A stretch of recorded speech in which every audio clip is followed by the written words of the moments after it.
Okay, folks, welcome back to the program. This was a spur of the moment, an opportunity because Tim is busy, like mega, mega busy, man. Troy, I'll add this. It's crazy. During this time of oppression and these lies and allegations, I don't know how it's happened, but during that time frame, we've done more rescue operations than probably any other given time in my 20 years. Yeah, So we're not stopping. In some ways, that it just motivates me to keep rescuing kids because I know this is spiritual warfare and I know it's an attack to stop that work. So, um, but yeah, we are busy, but never too busy for you. Hey, well, thank you If so much. you got questions, Well, ask me. and you have a good team, and I want people to know that because the reason I brought Oh, that up is absolutely. I'm just a member of amazing teams that I get to work with. absolutely. Well, people ask me all the time what you're doing, and I say, the news only reports. It reminds me of that song from the '80s, "Give Us Dirty Laundry." They're always trying to put out something pessimistic because that's what tickles the ears. But people don't realize that you're doing the same thing, Yeah, and even more so that you were before. we Nothing is are. stopping. And just follow Instagram. I show the video, the operations, and I'm a little nervous because you indicated you have a couple of questions that are going to be I very do, sensitive. I do, and I hope that you're not going to be offended by some of these questions That's because fine. people are asking, Tim, and they want to know, and I want to Ask away, know. bro. Ask away. And there's something that has been coming up recently, and it has to do with, you mentioned the aftercare center that the children go to, and I'm not going to mention their name. I'm not going to out them because there's been a lot of damage already done. It's horrible. But you said that Mortensen, and if people don't know who that is, that's from the attorney firm, correct? Correct. That Mortensen is attacking the aftercare center. Yeah. Now, here's my question to you: is he suing them? Is I wouldn't be what surprised if he does. is he talk? What's going on? What did you mean by that? First, okay, I'll answer that question because I did a post on this, and they feel threatened. The aftercare center that took all this is the aftercare center that won't be named, but they took all the kids from that Columbia operation that Kelly Suarez Moya was a part of. But this is important to set this up. Is Kelly Mortensen's or Kelly Suarez Moya? She has defense attorneys, and she should, and they lost. She was Right. convicted. Mortensen and Rasmussen, Ryan Fisher et al., they are not her defense attorneys. These are people who are taking the opportunity to try to make money by getting Kelly Suarez Moya, a convicted child trafficker, to sue me and Angel Studios because there's lots of money there. The Angel Studios made $250 million. My fraction was so small; it's already gone to legal, and it's gone. Right? They're going after foundations that I have built and raised money for. So we need to make it very clear what they've done. And so why people might say you're so mean, you're so mean spirited, you're saying such mean things. So like for example, like again, I feel bad for these plaintiffs because I think Kelly Swatters' life is way worse off now than it otherwise would have been because of Rasmussen and Mortensen. Um, some of these women who are falsely accusing me have already had to pay money in the tens of thousands, not even close to covering the millions that I owe. But the courts have found them so, without credibility. One just recently who tried to put a protective order, and I'm not even still saying their names because I'm trying to love my enemies, right? And I could have said this a year ago, but she tried to get a protective order on me, and she knew her kids go to my kid's school. So I literally couldn't go to my kid's school until there was a hearing.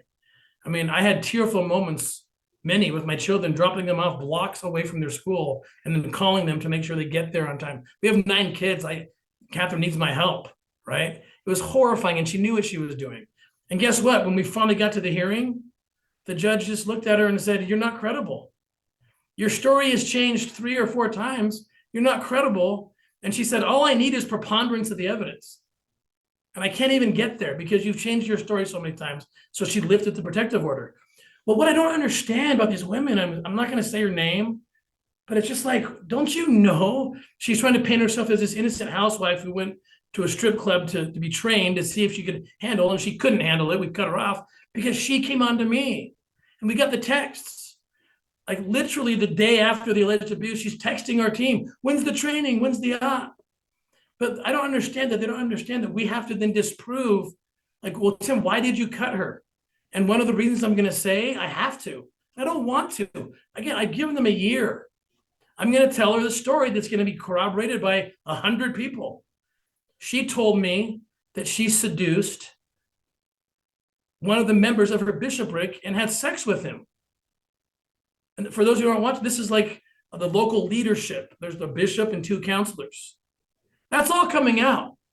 I've waited a year, and because she tried to seduce me, which is why I blocked her and cut her, and she never made it on and on. She literally asked me to take her clothes off, or to take my clothes off, and then she twists the whole story. But I have text to prove her character. I have 100 witnesses of a congregation who will say, yes, she'd seduced a member of the bishopric. Like, I don't know why they think that they're going to get away with this. They keep getting trapped. And in the end, I feel like they're going to see it, look at their attorneys and say, why didn't you warn me about this? Why didn't you warn me about that? How come Tim's winning all the cases? Because you're lying. And you're painting yourself as someone you're not. And I don't want to do these things. I could have done that 10 months ago, but I have to start telling the truth because it's hurting our fight against child trafficking. And I'm going to start telling the truth, and it's going to come out. I have my First Amendment rights. They put out their vomitous mass of lies and they misconstrue things, and I can go through each and every one. And now I'm going to start doing it because I've given them about a year to do the right thing. I've suffered immensely for it. I'm millions of dollars in debt for it. But I've come to the point where it's time to start revealing the truth, and it's going to start coming out. And it is coming out because the court forces it out. And that's the only time I've been vocal about it. And we've won every claim because the judges sit back and say, wow, well, you certainly didn't tell this part of the story when you put in your filing. And that's just going to continue. And I'm sorry because it's going to hurt people. But children and the mission that we have to rescue them is more important than that. And they've had enough time. They've had enough time to try to make a decision, and they've chosen very poorly. And I feel bad for them. Here's where Rasmussen and Mortensen and Ryan Fisher messed up in this little game they're playing to try to get money. Okay, it's very clear to me. They don't understand how human trafficking operations work. If they could take me down, they thought that's all they had to do, and everybody would cave. I think they promised these women, hey, this will be short, a couple months. That he's going to have to plead out because we're going to hit him so hard that he's just going to not plead out, but just crumble and just pay. And OUR is going to pay, and just it's not happening because we have the truth, we have the text messages. And here's the problem, and this is the truth. Tim Ballard was not the hero of Sound of Freedom. I was not the hero. I was not the leader of that operation, and that's where they're falling apart. Like in the hierarchy of things, me and my teams were somewhere down here. Now, the filmmakers could have chosen anyone to be the protagonist, but the protagonist of the story is not necessarily the hero of the story. The hero of the story could have been the CTI unit. It could have been the Homeland Security agents who were on the island.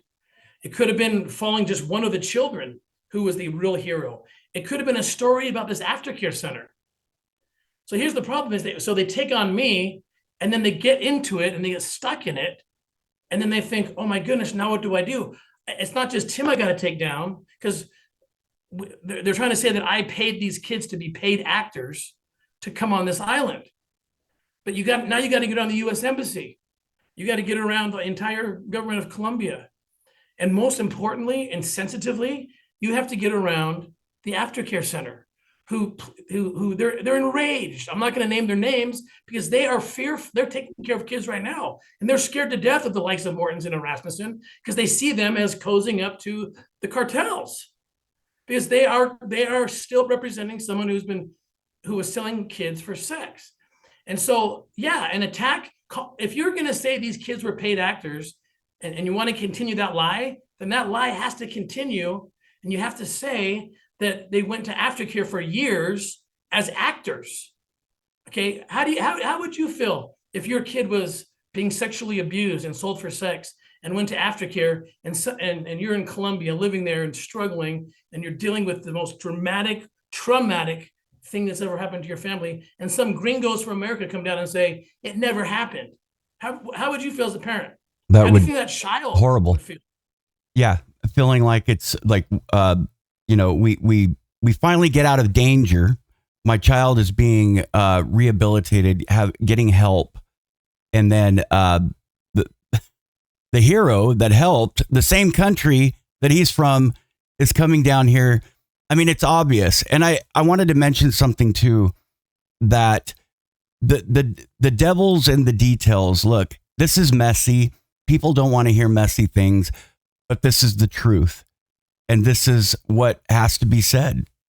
Bottom line. And I'm glad that you mentioned that they were not, sorry, but they were not the defense attorneys, folks. No, that's where the media is trying to make money from. They're likely working on a contingency, which means they're going to get 30 to 40% of whatever they can take, in my opinion, steal from Sound of Freedom that grossed $250 million. The foundation that I started, OUR, that has tens of millions of dollars in it, and that's what this is about. But they're stuck, Troy, because they thought that if they could just take down me, they're home free.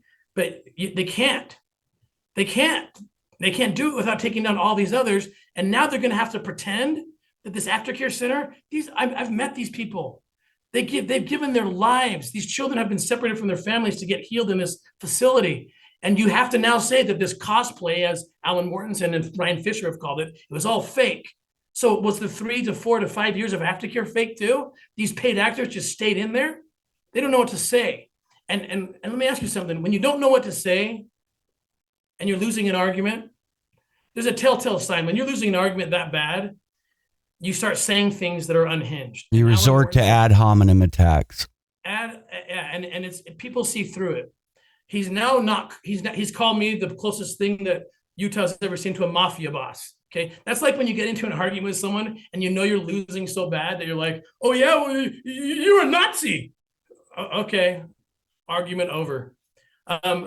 So he's calling me that I'm a mafia boss, saying that I took advantage of married women or moms. Yes, there were moms that came on, the likes of which I just described, who tried to get naked with me. And I walked away and blocked her. Forensically, we can show. She continues texting me, trying to get in on the trainings.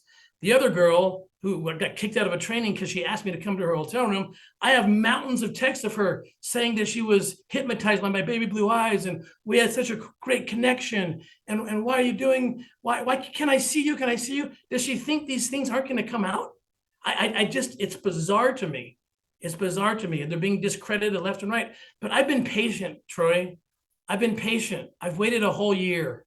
I had this information a year ago, and I pray for my enemies. I hope they see clearly. I think they've been allured. I think that Rasmussen and Mortensen have run over Kelly Suarez. Like I've said, I think she could have just done her time and been quiet, but because Rasmussen and Mortensen went down to Colombia and put her on the news, she's a bigger villain than she could have ever made herself, or that Sound of Freedom could have made her. And the same thing's going to happen to these women. I've been patient. They think I don't have information. That's why I'm quiet. No, I'm trying to be Christ-like. I'm trying to love my enemies and pray for those who persecute me. But I've hit a point where we're done, and we're going to start revealing the truth to the public.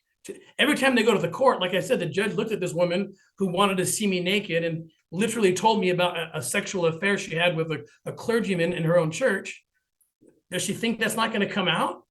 Does she think she can say all these lies about me, but I can't tell these several truths about her? We're actually done waiting. Right. Especially since they've exposed themselves in the New York Times article.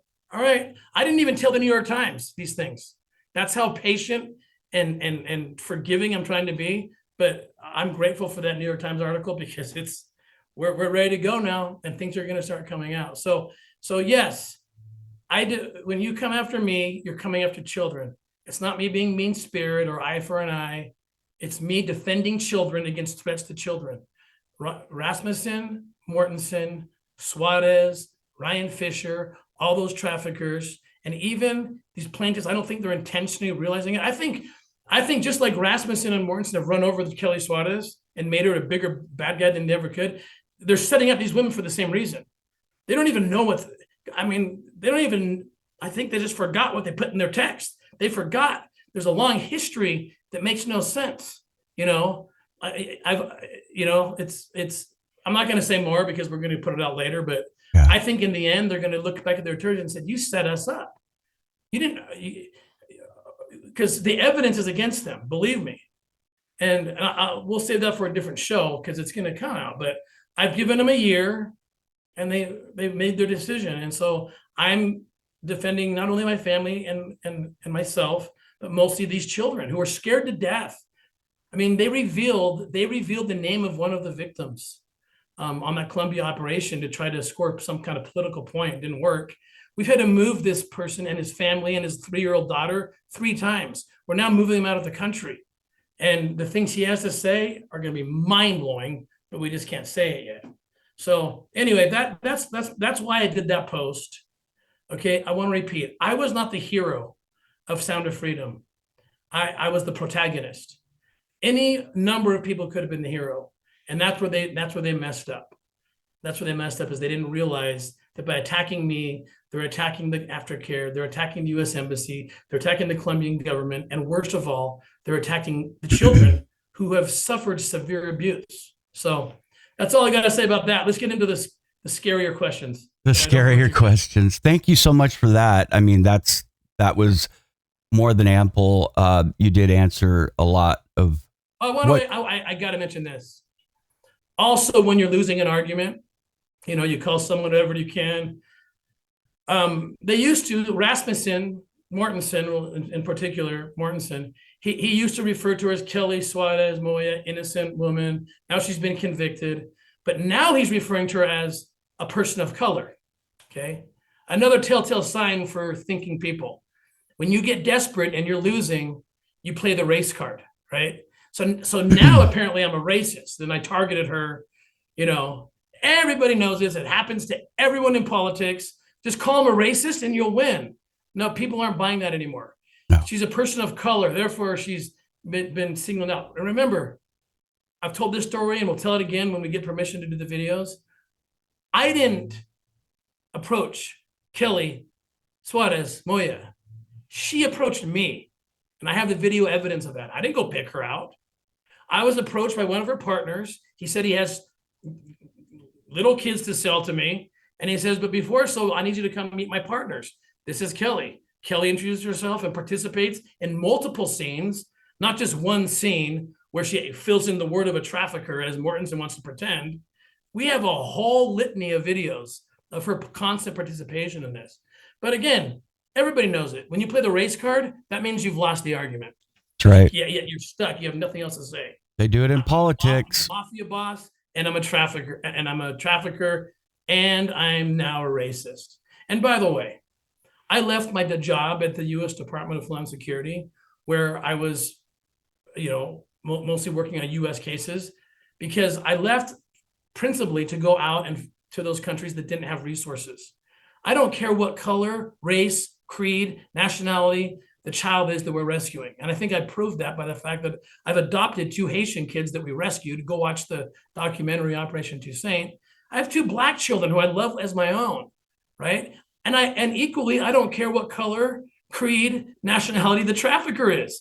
These things don't matter. They only matter to someone like Alan Mortensen, who is so desperate. Probably, I can picture him just sweating over his laptop. Oh my gosh, we're losing. Oh, I'll call Tim a racist. That'll help. No, it actually is going to have the opposite effect. So, all right, let's get on to the more controversial. Okay, questions. Let's shift gears here for a second. So I have 2 more questions, and this is, well, okay. So I had your wife on about a month ago. Catherine was on, talked about something. It was about President Ballard and the experience, kind of risky implications, but she hit a little bit on it. And that was what was going on with the request for comment. Did Elder Ballard know about this? The statement that was put out. I want you to say it. Who put the statement out? I'm on very sensitive waters here. Well, I know Doug Anderson was the person that was working in the I don't know, with public relations. But this came out. Public relations for who? Let's just say it. It was for the church.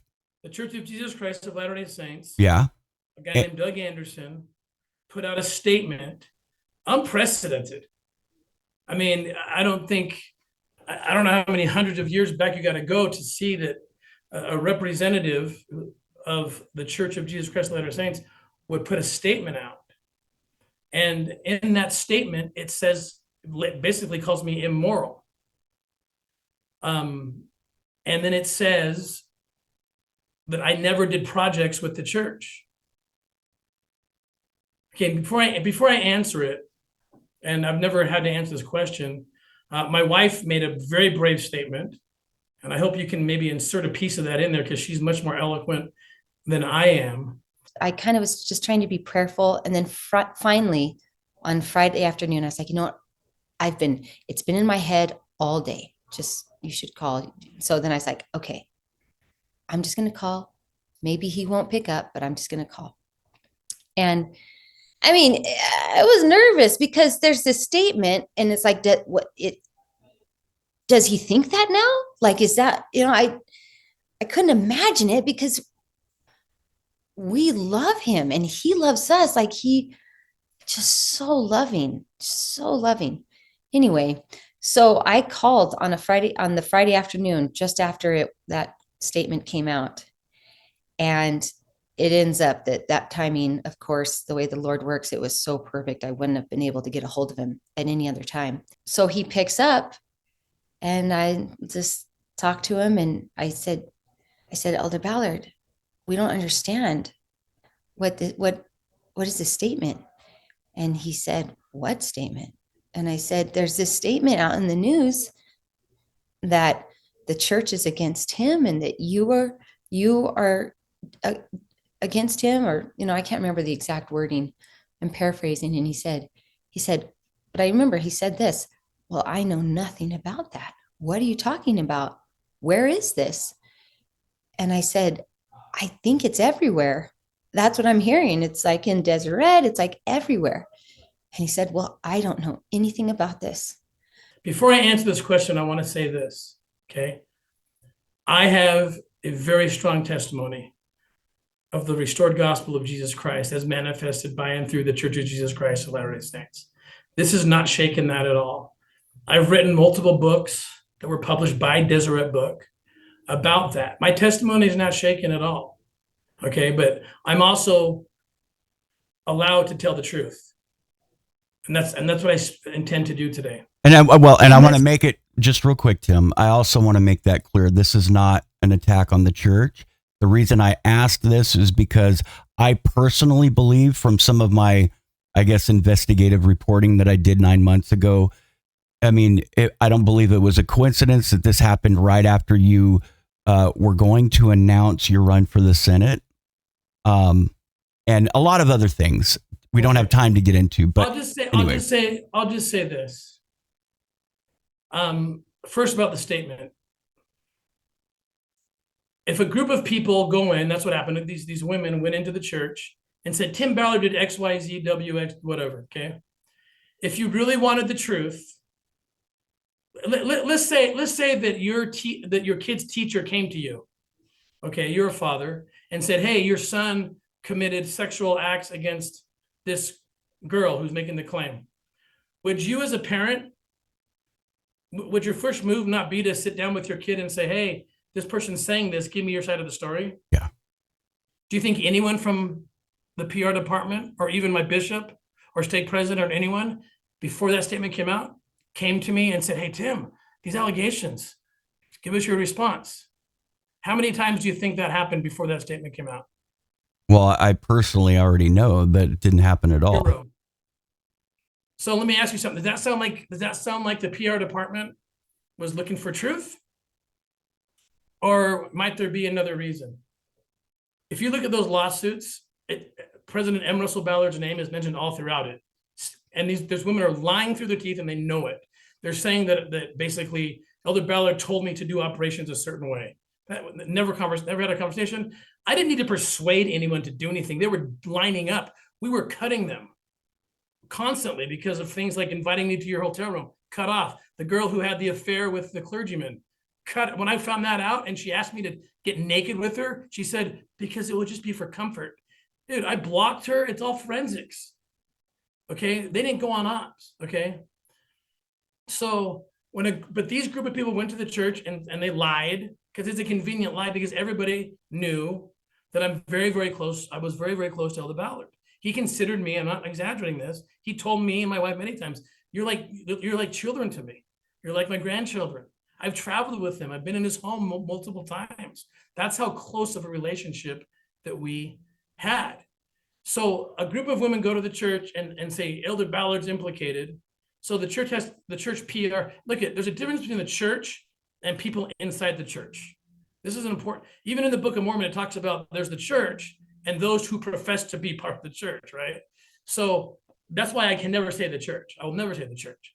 I only have the name Doug Anderson. That's the only name I'm going to talk about, because he's the one who put his name on all this stuff. Okay. But I can tell you that I know 100%, because I have a lot of connections, that the prophet did not know any of this happened until after it happened. And that's significant. I'll let you ponder, make your own conclusions on that. And I can say other things too that I'm not going to say right now about who knew and who didn't know. But this decision was definitely not made from the top. And I think it should have been, in light of the fact of where I was publicly at that time after Sound of Freedom. And, it should have, that decision. And politically. So ideologically. So look, when these women go to the church officials and tell them this story that's a lie, they have implicated Elder Ballard in all of it by saying that I invoked his name, which I did not. And I'm so grateful that I know he's in heaven and knows definitively that I did not. I didn't need to. You think this was hard to convince? We were cutting more people than we were using for operations. They wanted to be on operations. We have their text messages. Okay. I didn't have to say, hey, by the way, Elder Ballard said we should do this. And then they timidly entered because they were trying to obey an apostle. It's so ridiculous. Read their texts. Look at their actions. Okay. But look, if Doug Anderson felt he needed to put a statement out that would deflect a poor headline against the church and instead put it on me, even though I know he didn't know, because there had not been an investigation. No one even talked to me. That statement goes out without anyone talking to me. That tells you everything you need to know. Right. The first thing to do is talk to me. Hey, these women are saying this. What's your response? But they didn't want to do that because they had a short window of time before the headlines were going to come out. Yeah. This was not about Tim. Well, I mean, everybody said that was kind of unconventional. I'm not kind of that's beyond unconventional. Right. This was rushed. It was hurried.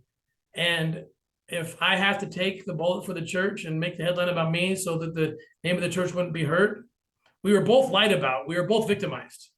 That's in the conclusion you will see. The church and me were both victimized by a group of who are lying, who represent a child trafficker, who represent women who are willing to lie for money. That's all coming out. The courts have already been proving it. And if I have to take the bullet so the church's name wasn't dragged through the mud and instead mine was, that's probably better for the world, to be honest. If there had to be one, I mean, it's better for the world that I take that bullet rather than the church. And it hurt like heck. It cost me millions of dollars. It did severe damage. But if that's what God needed me to do, then I'm willing to do it. I'll do whatever God wants me to do. I mean, that's my theory of what happened. And because I know the statement was false. And they know it was false, because if you report something that you don't know, that's not integrous. And I know that they didn't know. In fact, I know that they knew that I did projects. And I know that Elder Ballard would never lie to me. Therefore, he was not consulted. So how could he have cut me and my wife off without being consulted? These are disturbing facts. But they are facts. And, I don't want to hurt anyone's testimony. You shouldn't. Mine's not hurt. Things happen, and I would hate to see some horrific headline about the church. I'd much rather take it on myself than have them take it on. And if that's what happened, then I know the Lord will take care of it, take care of me. I also heard from somebody directly from church headquarters, and I won't name the name, who said, Tim, this is not about you. This is not about Tim Ballard. This is about Elder Ballard and protecting the name of the church. To what extent they're willing to go to do that, it's cost my family millions of dollars in debt. We're close to losing our house. The minute that statement came out, I lost a major book deal with one of the number one publishing companies in the world. So the damage it did to me and my family, but maybe that was my part of my calling, to take a bullet so the headline would be focused on me and not on him. They're lying about both of us. Remember, the same group of people that are suing me also have made legal allegations, and I've actually seen the complaint saying that M. Russell Ballard provided tithing records to me so I could find the big time donors. That never happened. The church put out a statement saying Elder Ballard never gave out that. So it's interesting because the same source of people from whom they are now calling liars, saying that Elder Ballard gave tithing records, is the same source that's accusing me of other things. So when they're accused, they're liars. But when I'm accused by the same source, they're truth tellers. It doesn't make much sense.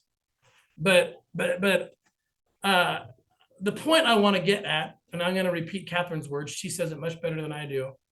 But Elder Ballard was that close to me. And the most offensive part, well, there's two very offensive parts to that statement. One says that the church has never done projects with me. Read the statement. We've never done projects with Tim Ballard. In fact, I've published 3 books with church-owned entities that were best-selling books. I spoke for 3 years at the church's own conference called Time Out for Women under Deseret Book, which the church owns. So again, I don't want to make conclusions, but how can a representative of the church, I'm not saying the church, how could a representative of the church say we've never done a project with Tim Ballard? I don't know what a project is if it doesn't include publishing many, many books and selling tens of thousands of copies of those books, or putting me on their stage, as a paid speaker. Does that sound like projects to you, or is there a different definition that I don't know about?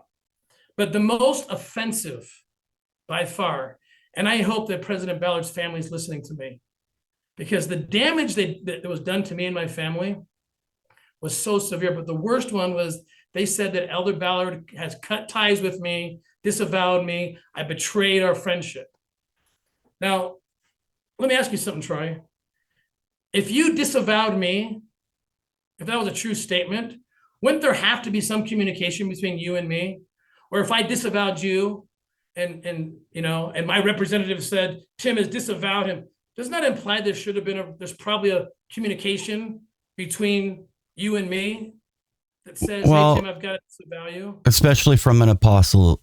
Especially from an apostle of Jesus Christ, right? Who is the most Christ-like person I've ever met in my life. And he has no problem calling me out. He's called me out so many times. You guys don't do this, do this. And I take it as I sustain him as a prophet, apostle, and seer of the Lord Jesus Christ. I still do, right? So why is it that when Catherine, the day after the statement came out, Catherine calls President Emerson Ballard, we have a cell phone, and he picks up the phone and she says, Elder Ballard, the statement that Doug Anderson from the PR department of the church, again, I'm very careful not to say the church, because I think things can happen without the authorities knowing. How is it possible that Elder Ballard said, I have no idea what you're talking about? But Elder Ballard, it's very clear. It says months ago you cut off your relationship and you've disavowed him, and he's betrayed you. Did Tim betray you? No. Did you cut off relationship with him? No. So you explain that to me. So either Elder Ballard is lying or Doug Anderson is lying. And I can tell you this, I don't know Doug Anderson. I know Elder Ballard. He's a representative of the Lord Jesus Christ. He would never lie to me. He would never lie to my family. He would never lie to anyone. And so I'm going to side with Elder Ballard that he wasn't lying when he said, I was not consulted. That statement went out without me. I have not disavowed you. I have no reason to think you betrayed my name, period. So I don't want to make more conclusions than what I've made. This hasn't shaken my testimony. The Book of Mormon is true. I sustain all the apostles and prophets, especially Elder Ballard. But the truth is the truth. And I got to let people make their own conclusions on the facts. Thank you. Thank you so much. Okay. How much time do you have left? Well, you said you had one more question. I do. One more question. Okay. Nobody's scared. Don't be scared. You look nice, by the way. I don't have to answer it, right? No, you don't have to. Want to? Okay. I'm looking for a church behind you because you're in Utah, right? Okay. So, well, I'm in California, so we don't see chapels everywhere like 7-Elevens. We have a mutual friend. His name is Ken Krogh. Great. I think you know where I'm going with this. I'm getting a little worried, but yeah. Now, I don't know, you have shared in intimate circles only, because this is a sacred thing. And I wanted to end on a spiritual note. Okay. 2013, 14, I can't remember. And I know, Brother Krogh took notes. Do you mind? What I'm thinking, if you're saying what I'm thinking you're saying, it was in October of 2016, and Ken Krogh was in the room when it happened, along with President M. Russell Ballard. Do you mind sharing that experience with us, please? You know, it's one of the most sacred experiences of my life, but due to all the attacks and what's happening, and the fact that I know that I'm caught in with spiritual warfare, I feel like I should. I've never shared this publicly. In fact, I've shared it with very few people, but and I probably wouldn't share it if I didn't have witnesses in the room. Ken Krogh being one of those witnesses. He was also friends with President Ballard. He had done some volunteer social media work. And also, and I hope he doesn't get mad at me for doing this, I love this man. I love him like a brother. But President Ballard's son-in-law, Brad Brower, was also in the room. And President Ballard blessed me. And he said something that blew all of our minds. In fact, we talked about it for years afterwards. Like, how could he possibly have said this? I mean, it was a prophecy is what it was. He said something that had a 1 in a billion chance of happening. It was like, are you really saying this? But in October of 2016, and you should maybe have Ken Krogh on to confirm this, because again, what people want to think about me, that I would just make stuff up. But that's actually a pretty good idea. I think I might contact him after this. I haven't talked to him. Just see if he'll just come on and just. Well, I might even add if he can send me a clip of him talking about it for 2 or 3 minutes. I believe he took notes, but basically Elder Ballard said this in 2000. This would have been about 7.5 years ago, if my math is right. He said in October of 2016, he said, Tim, within 10 years, you are going to be a household name. I was relatively unknown in 2016. He said, within 10 years, you're going to be a household name. And when that happens, the jaws of hell are going to open up against you. Who would have thought that with 7.5 years, a movie was going to be made about me that over 100 million people across the world are going to see? I mean, that is crazy, for better or worse. And like I said, I'm the protagonist of that story, not the hero. Any number of people who worked on that could have focused on them and made them the hero. Right. Believe me, I say for better or worse, because whatever benefits came from that on a public level, I think it's been great. After policies have changed, there's Sound of Freedom Acts. Literally, that's the name of the bills around in different states and different countries. I've been given access to presidents of countries, but on a personal level, it was definitely worse, for the worse. It's put me in debt. It's dragged my name through the mud. And I used to care, Troy, but I've gotten to this point where it's like, I work for God, and go ahead, tear my limbs off, throw me in a dungeon, do what you want to do to me. I've already made a commitment a decade ago that I'm willing to give my life for this cause, which I almost have had to multiple times. I just didn't think it would come this way. But what's interesting about, again, I'm going to go back to that statement for a second, that Elder Ballard cut off ties months ago. What's interesting is I had at least one with Elder Ballard, several with Brad Brower, just literally weeks before the statement came out from Doug Anderson and the lawsuits all dropped at the same time. They literally called me, M. Russell Ballard.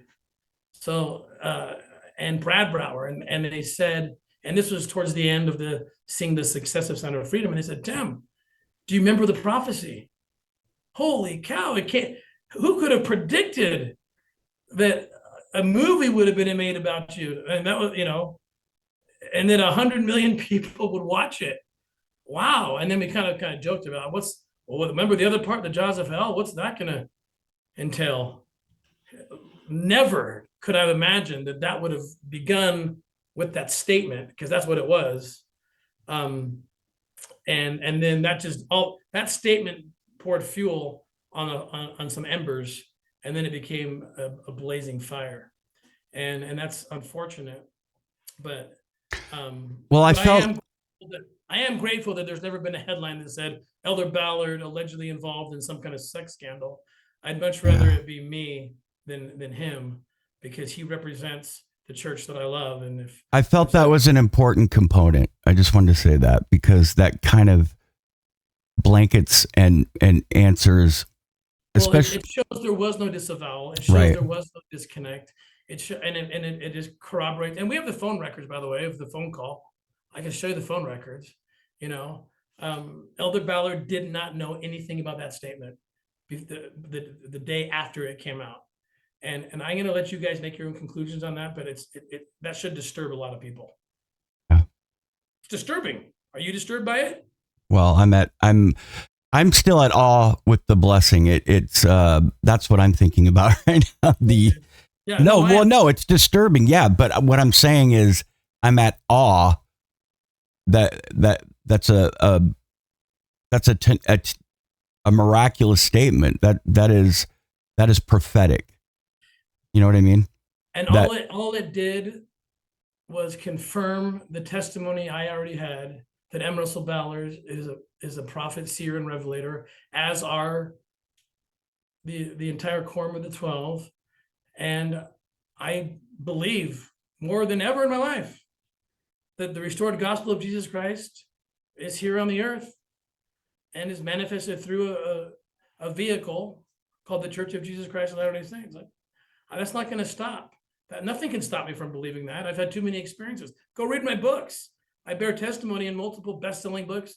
The Deseret book published, and Covenant, which the church owns, also did, also published. So my testimony is unshaken. Tim, thank you so much for taking the time to do this. Thank you, and I hope I didn't offend anyone. I am going to continue my defense of children. You're going to see lots of videos coming out. We're going to start exposing truth. That's going to be very uncomfortable for people who are making false allegations against me. But I've waited a year. I've prayed for my enemies. I prayed for those who falsely persecute me. And I've now decided it's time that, I'm defending children by defending that aftercare center. I'm defending children by exposing Mortensen, Rasmussen, Ryan Fisher. That's what I'm doing. This is not an eye for an eye, vengeful, act on my part. They threaten children, and I protect children. I call out traffickers. I call out accomplices of traffickers. I call out people that are child trafficking deniers, because I know these children. And by the way, some of them are going to come out really soon too. They are livid at Mortensen and Rasmussen. The aftercare centers are appalled who took these kids in and know that they're not actors. It's appalling. It's disgusting, and it hurts children. And my job is to stand between that threat and God's children. And I'm still willing to do that. All right. You take care. Thank you. Thank you, brother. Go back to work. Back to work. Thank you. All right. Bye-bye.